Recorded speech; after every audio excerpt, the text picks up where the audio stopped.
Hello നമസ്കാരം. അപ്പോൾ നമ്മൾ ഇന്നെങ്ങനെ മുല്ലപ്പൂ കൈ കൊണ്ട് കെട്ടാം എന്നാണ് പഠിക്കാൻ പോകുന്നത്. അതിനായി ഞാനൊരു തിക്കായിട്ടുള്ള നൂലെടുത്തിട്ടുണ്ട്. നല്ല തിക്കായിട്ടുള്ള നൂല്. തിക്കായിട്ട് നൂലില്ലെങ്കിൽ നിങ്ങൾ നമ്മൾ സാധാരണ തുന്നാൻ ഉപയോഗിക്കുന്ന നൂല് രണ്ടായിട്ട് മടക്കുവാണെങ്കിൽ കുറച്ച് തിക്നെസ് കിട്ടും. സോ ആദ്യം തന്നെ ഞാൻ ഫിംഗർ എടുക്കുകയാണ്. ഫിംഗർ എടുത്തിട്ട് ആ ഫിംഗറിന് ചുറ്റും നിങ്ങൾക്ക് ഏത് ഫിംഗറാണോ നിങ്ങൾ സ്യൂട്ടായിട്ടുള്ളത് ആ ഫിംഗറിന് ചുറ്റും അങ്ങ് ചുറ്റി കൊടുത്തിട്ട് അവിടെ ഒരു നോട്ട് ഇട്ട് കൊടുക്കുകയാണ്. ഓക്കെ, നമ്മളൊരു നോട്ട് ഇട്ട് കൊടുക്കുക. ഞാനിപ്പോൾ കണ്ടോ ഒരു നോട്ട്.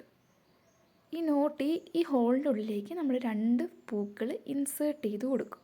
അത് നമ്മൾ ഫിംഗറിലേക്ക് ഞാൻ വീണ്ടും ഇടുവാണ്. ഇട്ടിട്ട് 2 ഒരു പൂ എടുത്ത് നമ്മൾ ഫസ്റ്റ് കൈൻ്റെ അതിൻ്റെ ഉള്ളിൽ കൂടെ തന്നെ നമ്മൾ അങ്ങോട്ട് ഇട്ട് കൊടുത്തു. ആ പൂ പിടിച്ച് വെക്കണം, അല്ലെങ്കിൽ പോകും കേട്ടോ.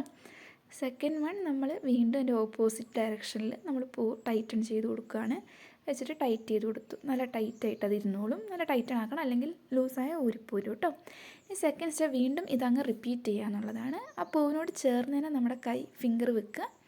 ഫിംഗർ വെച്ച ശേഷം അതിന് ഫിംഗറിന് ചുറ്റും വീണ്ടും അതുപോലെ ചുറ്റി കൊടുത്തിട്ട് നമ്മൾ ഒരു റോപ്പിൻ്റെ ഉള്ളിൽ കൂടെ മറ്റേ റോപ്പ് എടുക്കുക, ഹോൾ ഉണ്ടാക്കിയിട്ട്. അപ്പോൾ നമുക്ക് ആദ്യം ചെയ്ത പോലെ ടൈറ്റൺ ചെയ്യാൻ വേണ്ടിയിട്ടുള്ള ഒരു ഹോള് ഫോം ചെയ്ത് വന്നോളും. ഓക്കെ, നമ്മളങ്ങനെ എടുത്തു കഴിഞ്ഞ ശേഷം അതിലേക്ക് നമ്മൾ ആദ്യം ചെയ്ത പോലെ തന്നെ ഒരു പൂ എടുക്കുക. എടുത്തിട്ട് നമ്മൾ അതിലേക്ക് വെക്കാൻ പോവാണ്. ഓക്കെ, നമ്മൾ വെച്ചു. ഇനി അതിൻ്റെ നേരെ ഓപ്പോസിറ്റായിട്ട് നമ്മൾ വീണ്ടും അതുപോലെ തന്നെ വെക്കുക കേട്ടോ. എന്നിട്ട് അത് നല്ല ടൈറ്റൺ ചെയ്ത് കൊടുക്കണം. ടൈറ്റൺ ചെയ്തില്ലെങ്കിൽ ഞാൻ വീണ്ടും പറയുന്നു, നമ്മൾ ലൂസായി പോകാൻ ചാൻസ് ഉണ്ട്. ഈ പ്രോസസ്സ് ഇതുപോലെ നമ്മൾ റിപ്പീറ്റ് ചെയ്ത് വരണം കേട്ടോ.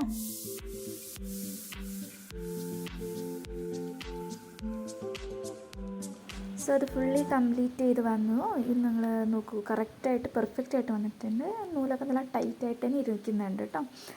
ഓക്കെ, അപ്പോൾ ഇത് ബിഗിനേഴ്സിനൊക്കെ നല്ല യൂസ്ഫുള്ളായിരിക്കും. എല്ലാവരും ട്രൈ ചെയ്ത് നോക്കുക. Thank you.